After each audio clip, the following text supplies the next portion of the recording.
Green building centre घरे में अपना भरोसा कर सकी थे। हमारा उत्पाद हाँ ACC ईंट, green pavers, ACC green precast boundary wall, लाल ईटन से सस्ता, 4 गुना मजबूती एवं ACC के विश्वास। पता है ओड़गड़ी, बरगवा, सिंगरौली। मध्य प्रदेश विधानसभा चुनाव के मद्देनजर नामांकन फॉर्म भराई के काम जोर शोर से जारी है। यहीं बीच सीधी से बड़ी खबर सामने आई, जहां वरिष्ठ भाजपा नेता कैलाश विजयवर्गीय पहुंचे। भाजपा प्रत्याशी रीति पाठक के पक्ष में बता दें कि मतदान की अपील करने दौरान भारी संख्या में भाजपा प्रत्याशी रीति पाठक के द्वारा अपन नामांकन फॉर्म जमा किए गए। तो विंध्य क्षेत्र के पहल बघेली न्यूज चैनल वहां पूजा अपना पंचे सभी जन का प्रणाम कही थे। शुरू कही थे बड़ी खबर से बता दी कि भारतीय जनता पार्टी का प्रचंड मत से विजयी बनावे की अपील की गई। बता दी कि भारतीय जनता पार्टी के सीधी विधानसभा के प्रत्याशी और सांसद रीति पाठक और सिहावल विधानसभा के प्रत्याशी और पूर्व विधायक विश्वामित्र पाठक के जनसमर्थन में आयोजित चुनावी सभा का संबोधित करके भाजपा जिला अध्यक्ष देव कुमार सिंह चौहान की अध्यक्षता में भारतीय जनता पार्टी के वरिष्ठ नेता राष्ट्रीय महासचिव कैलाश विजयवर्गीय के द्वारा नामांकन दाखिल करने से पहले एक बात कही गई, जहां उनके द्वारा बड़ी बात कही दी गई कि भाजपा है तो रामराज है। बताई गई कि भारतीय जनता पार्टी का इस दौरान भारी मत से विजयी बनावे की अपील की गई।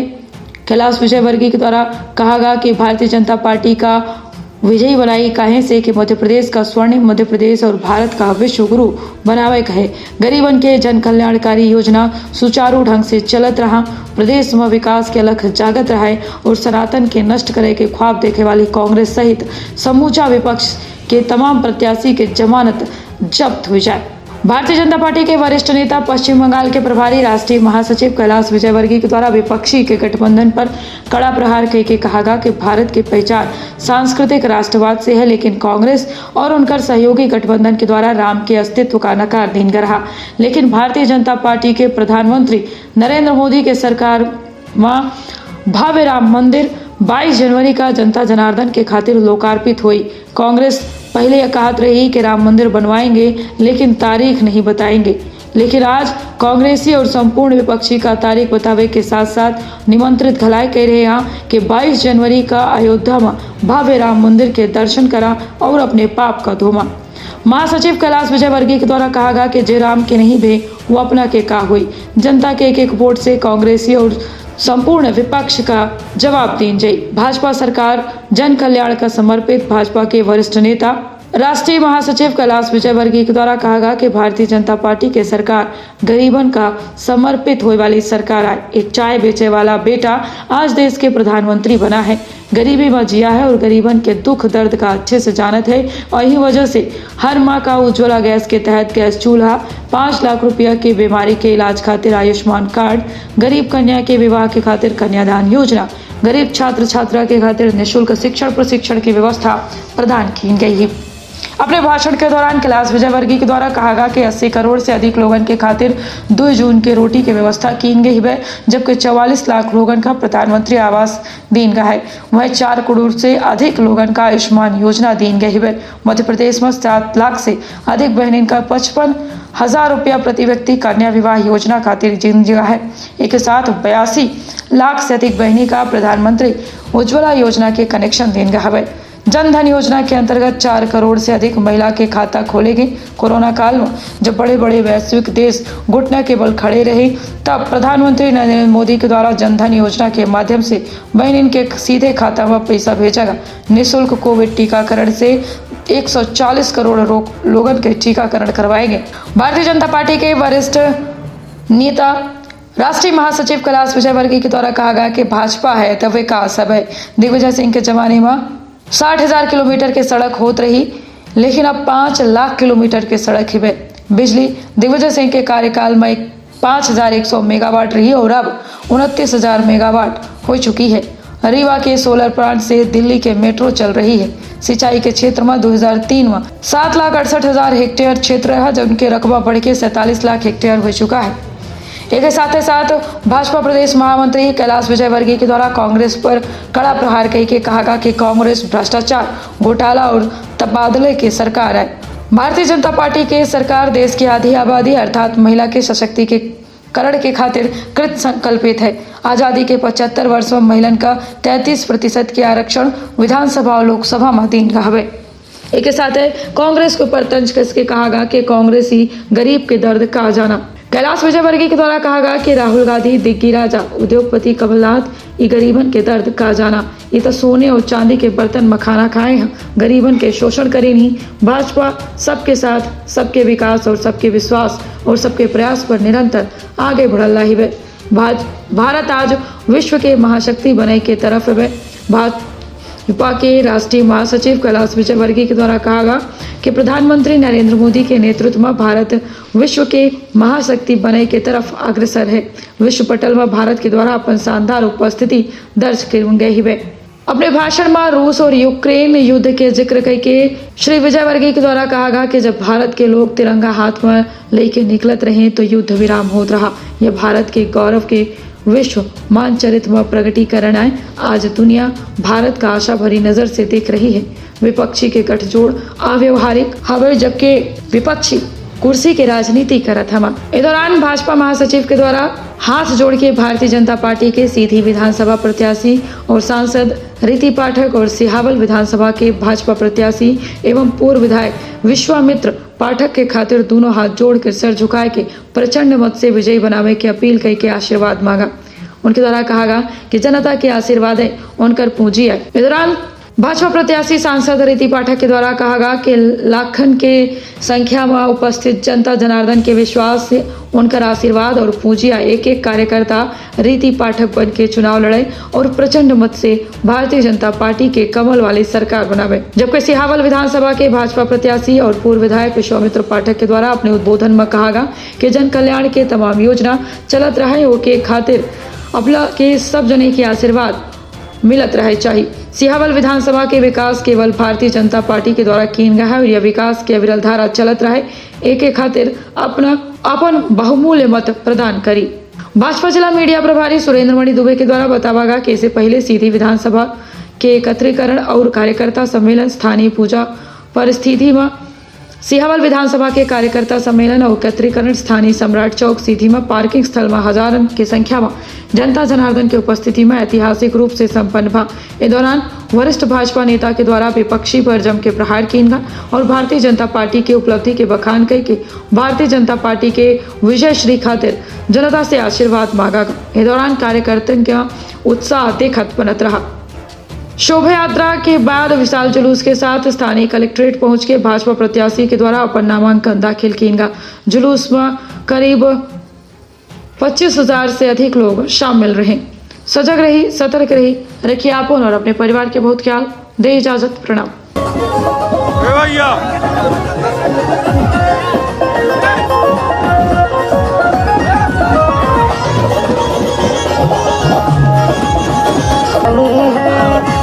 विधानसभा चमकनी है, सिद्ध विधानसभा चमकनी है।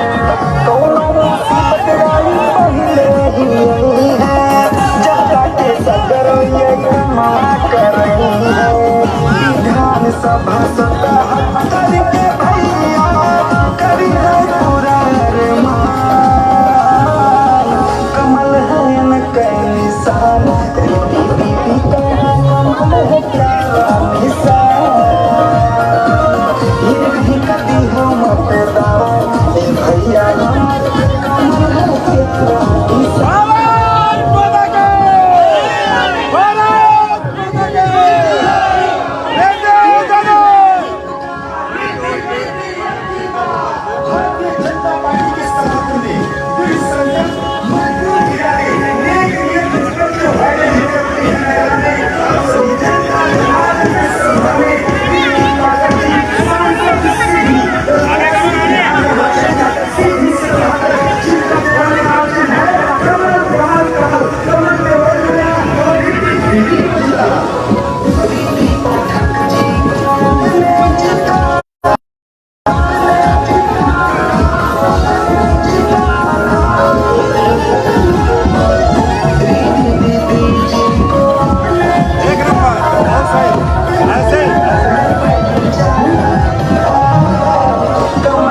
सीधी की है यही पुकार, रीति दीदी अब की बात, सीधी की है यही पुकार, रीति दीदी अब की बात। भारतीय जनता पार्टी के समर्थन में दृढ़ संकल्प, मजबूत इरादे, नेक नियत, पक्के वादे लेकर उतरी है मैदान में आप सभी जनता जनार्दन के सम्मान में रीति पाठक जी, सांसद सीधी, प्रत्याशी विधानसभा क्षेत्र सीधी 77, जिनका प्यारा चुनाव चिन्ह है कमल कमल कमल कमल।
भारतीय जनता पार्टी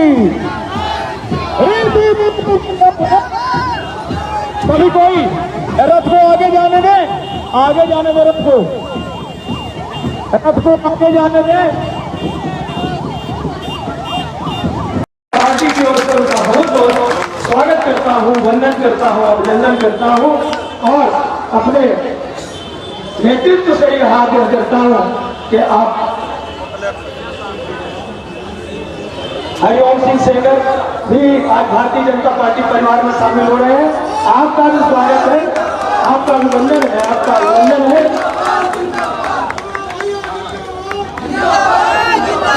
भोला प्रसाद गुप्ता जी के साथ आज जो लोग भारतीय जनता पार्टी में शामिल हो रहे हैं उनके नाम मैं ले रहा हूँ। श्री रमेश कुमार गुप्ता जी, विवेक गुप्ता जी, मोनू गुप्ता जी, सनत कुमार गुप्ता जी, ओम प्रकाश गुप्ता जी, हरिशंकर गुप्ता जी, रमेश कुमार गुप्ता जी, किशन लाल गुप्ता जी, नीलेश कुमार गुप्ता जी, श्रीमान प्रसाद कुशवाहा और आप सभी का बहुत बहुत स्वागत है, वंदन है, अभिनंदन है।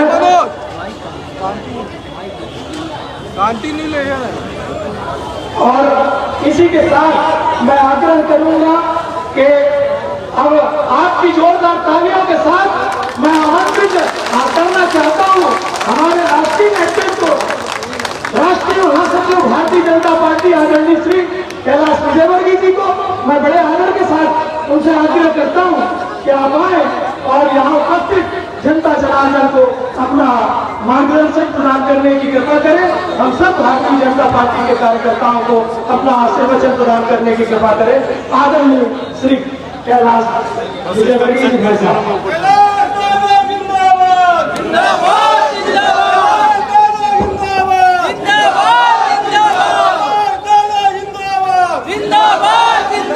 भारत माता की, भारत माता की। जरा मंच पे थोड़ी सी हलचल बंद कर देंगे तो मैं अपनी बात मंच को इस लायक बना दीजिए कि मैं अपनी बातें कह सकूं।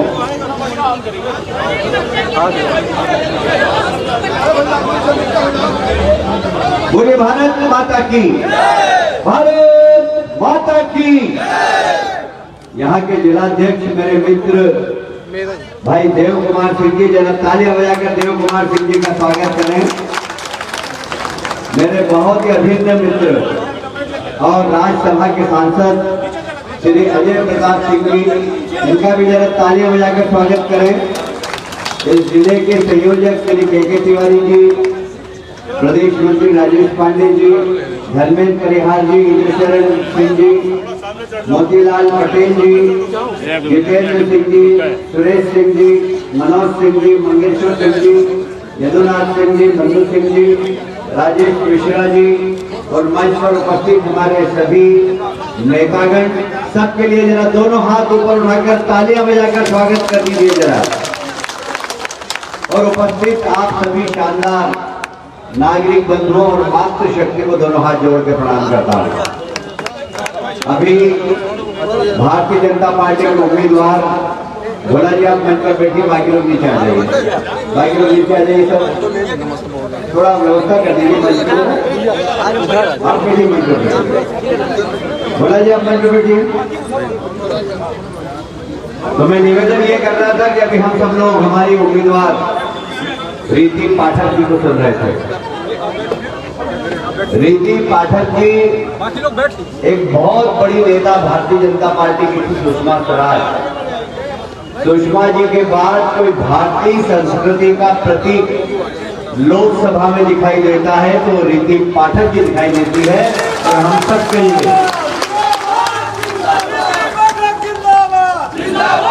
एक भारतीय संस्कार, एक भारतीय संस्कृति, एक भारतीय नारी को लोकसभा के अंदर कोई अगर देखता है सुषमा स्वराज जी के बाद तो रीति पाठक जी को इसे तालियां बजाकर आशीर्वाद दे रही थी। मित्रों, चुनाव हर 5 साल में आते हैं, विधानसभा के, लोकसभा के, और पार्टी तय करती है कि किसको लड़ना है। मुझे मालूम है मैं टिकट वाली कमेटी में था, रीति जी को तो पता ही नहीं था कि उनको टिकट मिल रहा है। पार्टी ने तय कर दिया। मैंने कहा वो सांसद है उनसे पूछ तो लेते। बोले क्या पूछना, पार्टी के कार्यकर्ता है, पार्टी जो आदेश देगी वो रीति जी करेगी। ये भारतीय जनता पार्टी में रीति जी का सम्मान है कि पार्टी जो कहेगी वो करेगी। वो इनसे पूछा नहीं गया कि टिकट दो, इन्होंने मांगा भी नहीं टिकट, पर पार्टी ने कहा कि नहीं आपको विधानसभा लड़ना है। एक भारतीय जनता पार्टी के आदर्श कार्यकर्ता एक तरह ऋतिक जी ने जो यहाँ पर परिचय दिया, एक बार चाहता हूँ तालियां बजाकर उनको आशीर्वाद दें। मुझे इस बात की बहुत प्रसन्नता है कि देश में चुनाव नहीं हो रहे, सिर्फ विधानसभा के चुनाव हो रहे। देश के चुनाव होते हैं जब मोदी जी और मोदी जी के साथ वालों की तुलना होती है। अब प्रदेश के चुनाव हैं तो शिवराज जी और शिवराज जी के साथ कमलनाथ जी और दिग्विजय सिंह जी की तुलना हो रही।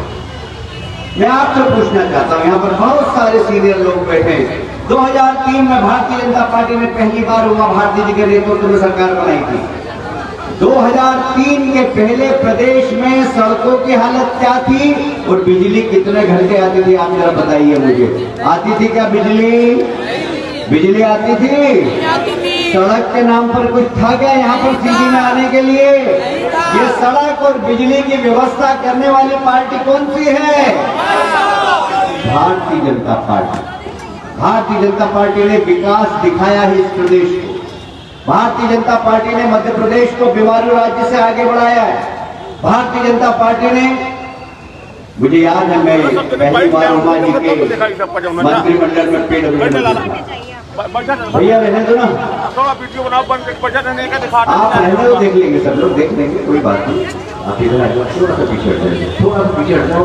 मुझे मेरे को भी लोगों को दर्शन करना, मैं इंदौर से इतनी दूर से आया तो दीदी की हमारी माताएं बैठी हुई, उनके जरा दर्शन तो कर लो। मैं दोनों हाथ जोड़ के आपको प्रणाम करता हूँ। थोड़ा और पीछे हट जाए, महिला मोर्चा की हमारी माताएं बैठी। तो मैं निवेदन ये कर रहा था कि 2003 में मैं उमा जी के मंत्रिमंडल में पहली बार पीडब्ल्यूडी मंत्री बना था और सड़कों की हालत बहुत खराब थी। उमा जी ने कहा कि राष्ट्रीय सड़कें तुम ही ठीक कर सकते हो। मुझे याद आता है इस प्रदेश के अंदर मात्र 60,000 किलोमीटर सड़कें थी, जिसमें सब गड्ढे वाली सड़कें थी। आज मुझे कहते हुए गर्व होता है कि 2023 में 5,13,000 किलोमीटर है जो टू लेन, 4 लेन और 8 लेन सड़कें जिसमें गड्ढे नहीं है। बताइए ये सड़क का निर्माण किसने किया है? किसने किया? मुझे याद है अच्छे तरीके से, मैं पावर मिनिस्टर भी था। पावर का उत्पादन 5,000 मेगावाट होता था, 5,000 मेगावाट। बड़ी मुश्किल से हमारे किसानों के खेत में कभी 4 घंटे, कभी 6 घंटे अब बिजली आती थी और कभी कभी तो आती नहीं थी। गलत बोल रहा हूँ क्या मैं? कांग्रेस के राज में बिजली आती थी क्या? आज बिजली का उत्पादन है 28,000 मेगावाट। 24 घंटे गांव में बिजली जा रही है और किसानों को 8 घंटे खेती के लिए बिजली देने का काम किसने किया? मैं आपसे पूछना चाहता हूं। भारतीय जनता पार्टी की सरकार में भारतीय जनता पार्टी की सरकार ने प्रदेश को बढ़ाया है, आगे बढ़ाया, आगे और बढ़ाना अभी बहुत काम है। पहले बीमारू राज्य था, अब बीमारू राज्य समाप्त हो गया। अब मध्य प्रदेश को हमको देश का नंबर 1 प्रदेश बनाना है और उसके लिए जरूरी है गरीब वर्ग का गरीब कल्याण की योजनाओं को घर घर तक पहुंचाना। मुझे याद आता है 2014 में पहली बार जब देश के प्रधानमंत्री नरेंद्र मोदी जी को इस देश की जनता ने आशीर्वाद दिया था, वो सेंट्रल हॉल में गए, उनका पहला भाषण, उन्होंने कहा था कि मेरी सरकार गरीबों की गरीबी दूर करेगी, मेरी सरकार महिलाओं के सशक्तिकरण के लिए काम करेगी, मेरी सरकार पिछड़े वर्ग को सशक्त बनाएगी, मेरी सरकार बेरोजगार नौजवानों को रोजगार देगी, मेरी सरकार शिक्षा का स्तर ऊपर उठाएगी, मेरी सरकार भारत और भारतीय संस्कृति की रक्षा करेगी। ये पहला भाषण था देश के प्रधानमंत्री का। मुझे याद आता है, अरे भाई क्यों पीछे बात कर रहे हो यार, क्यों बात कर रहे हो पीछे?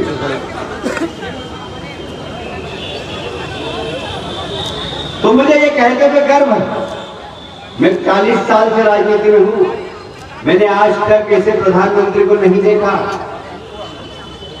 जो धोती पहनकर जाते हैं, हाथ में जल का लोटा रहता है, गंगा जी में डुबकी लगाते हैं, गंगा जल लेते हैं, त्रिकुटी लगाते हैं, तिलक, गंगा जल लेकर सीधे बाबा विश्वनाथ के मंदिर पर जाकर गंगा जल चढ़ाते हैं। क्या आपने ऐसा देश का एक भी प्रधानमंत्री देखा है क्या? ये देश का प्रधानमंत्री नरेंद्र मोदी। पहले जितने भी मेहमान विदेशी आते थे, लोग ताजमहल दिखाने ले जाते थे। हमारे देश के प्रधानमंत्री जापान का राष्ट्रपति हो या प्रधानमंत्री जर्मनी का नेता हो, गंगा जी की आरती करवाते बनारस में। ये भारतीय जनता पार्टी के प्रधानमंत्री की पहचान है। भारतीय संस्कृति और संस्कार की बात करने वाला देश के प्रधानमंत्री है। मुझे कहते हुए बहुत गर्व है। मैं आपसे पूछना चाहता हूँ, देश में आज की तारीख में कोई नरेंद्र मोदी जी जैसा नेता है क्या? कोई उनकी बराबरी कर सकता है क्या? कोई उनको हरा सकता है क्या? ये कांग्रेस को भी मालूम है। तो कांग्रेस ने क्या किया? गठबंधन कर लिया उन सब लोगों से जिनसे आपस में वैचारिक संबंध नहीं है। आपको शायद पता हो या नहीं पता हो, मैं बंगाल का प्रभारी था, वहां पर टीएमसी की सरकार, वहां कांग्रेस भी लड़ती है टीएमसी से, कम्युनिस्ट पार्टी भी टीएमसी से लड़ती है, भारतीय जनता पार्टी भी टीएमसी से लड़ती है। भारतीय जनता पार्टी के 6 साल में 400 कार्यकर्ताओं की हत्या कर दी। 6 साल के अंदर कांग्रेस के 100 कार्यकर्ताओं की हत्या की। 6 साल के अंदर 85 सीपीएम के कार्यकर्ताओं की हत्या की टीएमसी के गुंडों ने। वहां आपस में संघर्ष करते हैं। पर ममता जी जब दिल्ली आती है तो एक तरफ कांग्रेस हाथ पकड़ता है, एक तरफ कम्युनिस्ट पार्टी हाथ पकड़ती है। मैंने पूछा भैया क्या बात है, दिल्ली बंगाल में तो लड़ रहे हो, दिल्ली में हाथ मिला रहे हो? बोले मोदी जी को हराना। अरे भाई मोदी जी को हराना है तो अपने कार्यकर्ताओं की हत्या करने वालों से हाथ मिला रहे हो? अरे ये केजरीवाल दिल्ली में पानी पी के रोज कांग्रेस को गाली देते, पंजाब में पानी पी के कांग्रेस को गाली देते, और दिल्ली में मोदी जी को हटाने के नाम पर कांग्रेस से हाथ मिलाते हैं। क्यों भाई केजरीवाल जी? मोदी जी को हराना है। भाई मोदी जी ने ऐसा क्या पाप किया? मुझे एक घटना याद आती है। अभी पिछले दिनों गुजरात में बाढ़ है। मेरे एक दोस्त का बेटा पायलट है, वो हेलीकॉप्टर से पूरे गुजरात में जो फंसे हुए लोगों थे उसको निकाल रहा था। जहां कहीं पर खाना बांट रहा था, कहीं जानवर फंसे थे तो उनको चारा और खली के बांट रहा था।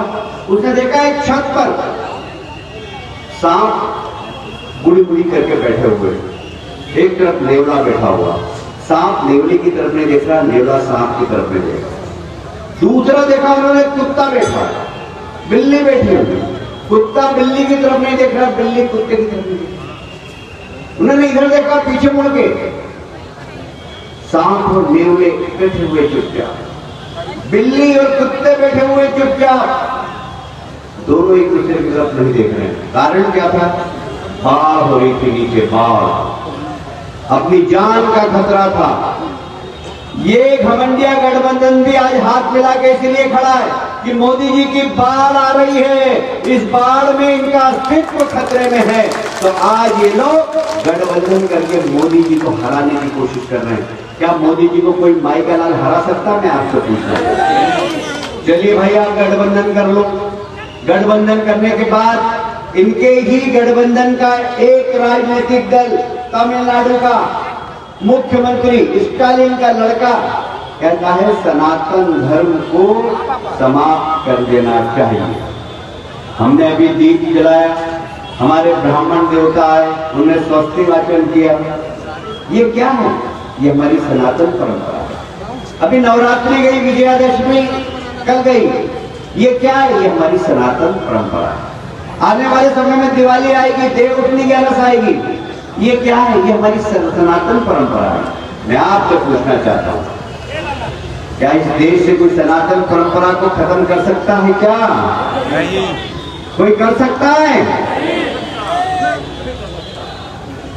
सनातन धर्म की जड़ें पाताल लोक में है। जो सनातन धर्म को खत्म करेगा, जनता उसको समाप्त कर देगी, ये भारतीय जनता पार्टी का मानना है। सनातन धर्म को खत्म करने का किसी की मां ने दूध नहीं पिलाया जो सनातन धर्म को खत्म कर। हम भारतीय जनता पार्टी के कार्यकर्ता, हमारा दायित्व है कि इस देश के संस्कार और संस्कृति की रक्षा करें। हमने नारा लगाया था, राम लला हम आएंगे, मंदिर वही बनाएंगे, राम लला हम आएंगे, मंदिर वही बनाएंगे। दिग्विजय सिंह जी कहते थे तारीख नहीं बताएंगे, तो दिग्विजय सिंह जी सुन लो, तारीख भी बता रहे हैं हम। 22 जनवरी को रामलला के मंदिर की प्राण प्रतिष्ठा है। आपने तो राम को माना ही नहीं। आपने कोर्ट में, आपके कपिल सिब्बल ने हलफनामा दिया है कि राम नाम का कोई व्यक्ति था ही नहीं। आपने हलफनामे में कहा है कि रामचरितमानस तो उपन्यास है, उसके प्रति हमारी कोई आस्था नहीं, हनुमान जी होते ही नहीं।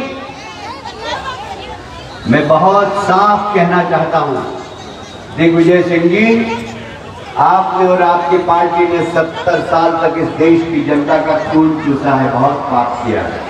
12 तारीख को प्राण प्रतिष्ठा है रामलला के मंदिर की।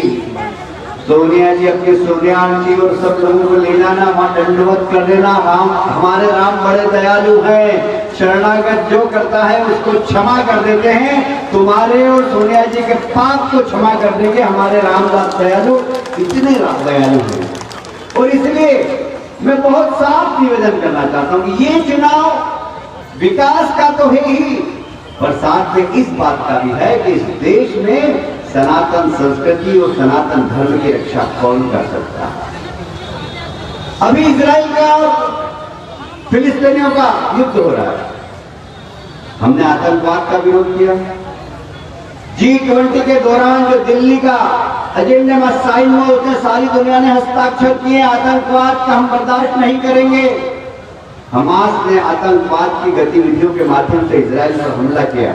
भारत के प्रधानमंत्री ने इजराइल का समर्थन किया, पर कांग्रेस ने आतंकवादियों का समर्थन किया।